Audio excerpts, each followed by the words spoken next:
amigo leitor.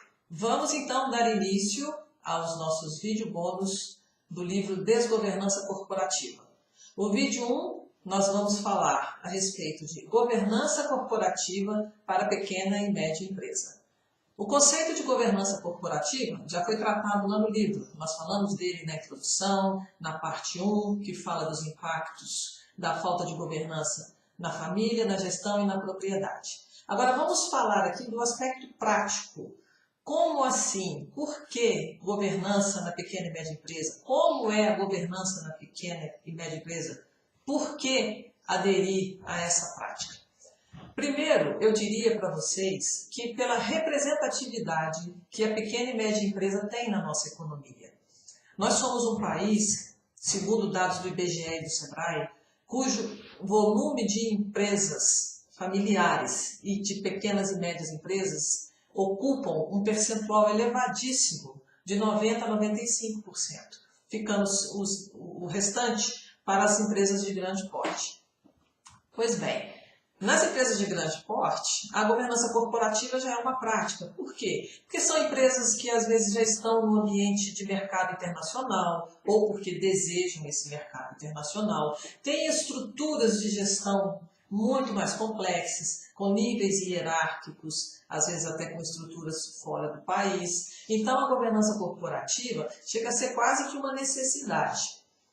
E sem contar empresas que às vezes buscam a governança corporativa porque querem acessar o mercado de capitais, tem uma outra mentalidade, uma outra finalidade de crescimento.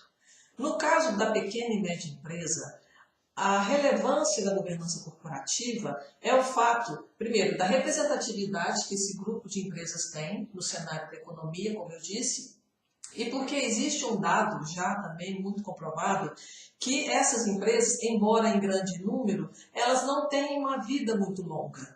Existem estudos, conforme eu falei no livro, de que pouquíssimas são as empresas que conseguem passar da segunda para a terceira geração nas empresas familiares. E a esmagadora maioria dos casos que levam a esse falecimento precoce das empresas são conflitos sucessórios.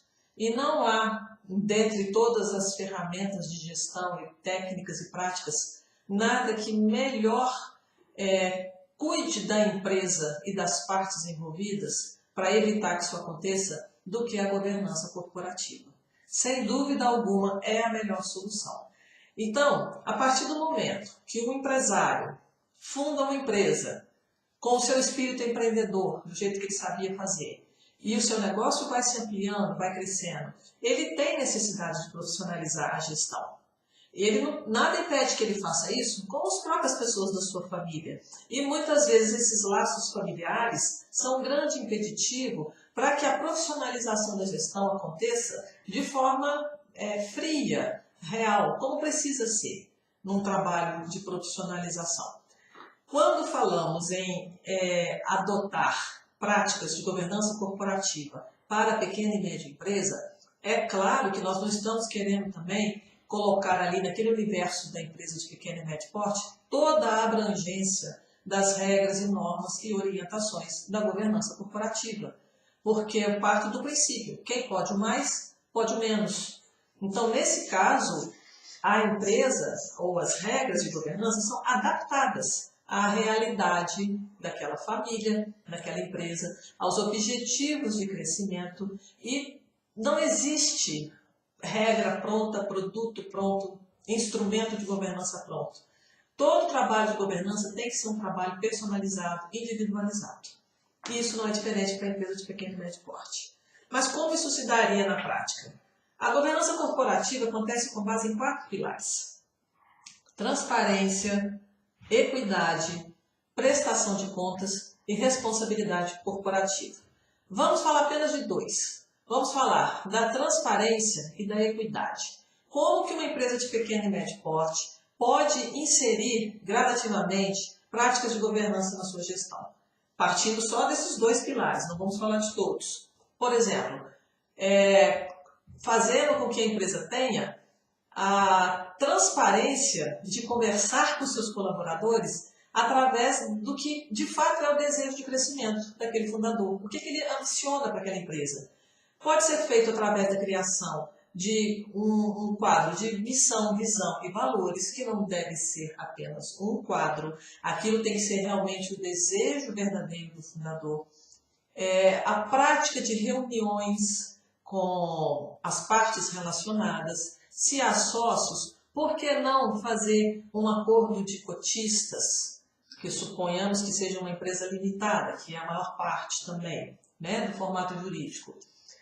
Pode-se criar um regimento interno para os colaboradores, para definir questões simples, como, por exemplo, regras para política de férias, compensações de jornadas e uma série de outras coisas. Cada empresa tem a sua realidade. Uma empresa, às vezes, com 3, 4 funcionários, com jornadas diferentes, vamos falar de comércio, por exemplo, comércio que trabalha os finais de semana, mercadinhos, padarias, que são aqueles estabelecimentos que precisam de rotatividade de colaboradores. A partir do momento que o empresário, o gestor, cria já no início regras de como será essa movimentação, qual é a preferência, uma escala de feriados prolongados, enfim, tudo isso são práticas que a pessoa pode adotar na sua empresa e que são práticas sugeridas por governança corporativa. Tudo que normatiza a sua empresa, tudo que publica as intenções, as práticas, as consequências no ambiente da sua empresa, são instrumentos que podem ser considerados instrumentos de governança corporativa. Por quê? Qual que é o objetivo? Organizar a gestão de forma clara, para que a mesma regra se aplique a todos. E vamos falar agora do pilar da equidade. A transparência é a partir da criação das normas. Vai se criar manuais, vão se criar códigos de conduta, que é muito importante, missão, visão, valores. Isso sim, falando num patamar muito preliminar de governança. Para uma empresa de 2 sócios, pelo menos, e que tem aí 3, 5 empregados. O fato da regra existir já facilita o trabalho do gestor. Isso é lucro, isso é economia de tempo, para você despender a sua energia com coisas estratégicas para o seu negócio.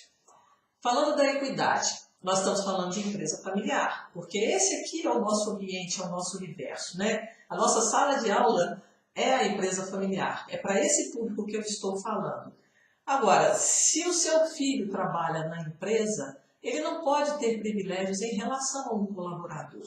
A equidade traz isso para a empresa familiar. Não é porque alguém tem 70% de participação e o outro tem 30%, exceto no rateio dos dividendos, porque aí seria uma coisa mais contábil, os direitos e deveres tendem a ser iguais.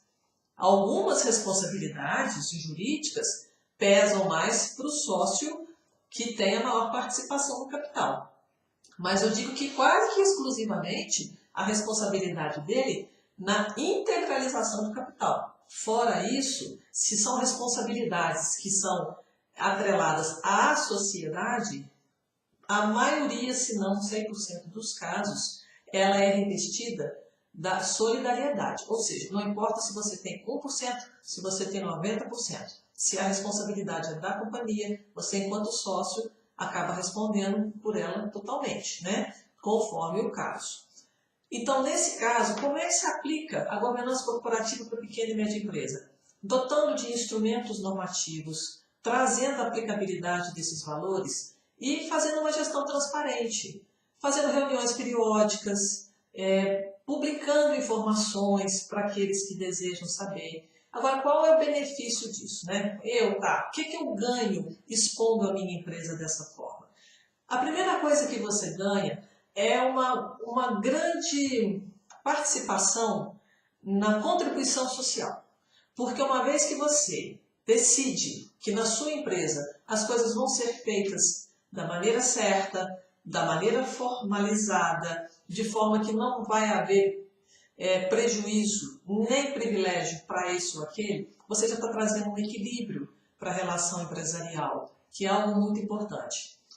Outro benefício que você tem, adotando algumas regras de governança corporativa da sua empresa, mesmo sua empresa de pequeno porte, você vai se tornar uma empresa organizada, você vai ter acesso à informação, você vai sinalizar credibilidade para fornecedor, para agentes financeiros e para outros investidores que eventualmente vejam a sua empresa com muito bons olhos e no momento que você quiser se preparar para dar um passo a mais, crescer, alavancar mercado, tenha certeza que você será visto e você será uma empresa melhor avaliada. Você vai acabar se tornando uma empresa atraente aos olhos de outros investidores, né? É muito comum nós vermos no mundo, no mercado, as empresas maiores sempre querem ganhar mais e mais mercados, não é? E muitas vezes isso se dá através de operações feitas com empresas de menor porte, que já têm uma atuação regional, às vezes já fortalecida. E quando um grande investidor olha para uma empresa organizada, com o mínimo que seja de práticas de governança corporativa, essa empresa se torna uma empresa atraente. E você que fundou uma empresa, com certeza, com desejo de que ela se perpetue e que se torne um futuro, uma possibilidade futura para os seus filhos, vai estar cumprindo o seu papel, dando a esse ente jurídico a oportunidade que você desejou desde o início. A empresa grande vai olhar para você, vai se interessar e vai poder colocar você num outro patamar de crescimento. Ou, se você de fato também não olha para esse lado do mercado, se você quer simplesmente manter-se ali no seu raio de atuação, nada impede que você também profissionalize a sua gestão e deixe a sua empresa preparada para as gerações futuras, mantendo os negócios da sua família. Porque qual que é a linha da governança? O fundador, depois do fundador vem um filho, um genro, uma filha, e ali vai se criando outros níveis da atuação dos entes familiares da empresa. E quando você não tem regras claras, isso acaba distorcendo muito. A empresa acaba se tornando um guarda-chuva de empregos, necessariamente não quer dizer que todos que estão ali têm condição de manter aquela posição, mas ao mesmo tempo, é o negócio da família, como é que eu vou tirar o meu filho, o meu genro, ou a minha nora daqui, enfim. E aí foge do conceito e da ideia da governança corporativa, porque, embora a governança corporativa preserve as relações familiares, o foco dela está na empresa. Por uma questão muito simples. A empresa pode viver mais de 100 anos, como já foi dito também lá no meu livro, mas as pessoas não.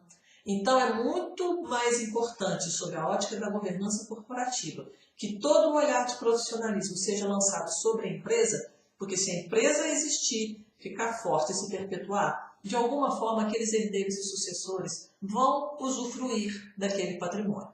Ao passo que se a empresa, o gestor, tirar os olhos da profissionalização da gestão e quiser simplesmente acolher e proteger, amparar os seus filhos, os seus herdeiros e sucessores, com pouco tempo não vai ter quem cuide da empresa. E a empresa vai ruir e aqueles herdeiros e sucessores podem, inclusive, ficar sem ter uma perspectiva melhor de vida.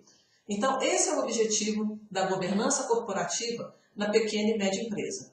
Basicamente, ou prepará-la, fortalecê-la e profissionalizá-la para aquisições maiores, para se tornar atraente para um investidor estratégico que eventualmente possa querer expandir e lançar o olhar sobre a sua empresa, e você vai estar preparado para recebê-lo com liquidez, com credibilidade, com uma gestão profissional, ou simplesmente deixar uma empresa pronta, uma engrenagem totalmente encaixada para rodar e garantir que a segunda, terceira, quarta geração da sua família vai continuar usufruindo daquele patrimônio que você, fundador, construiu, ok?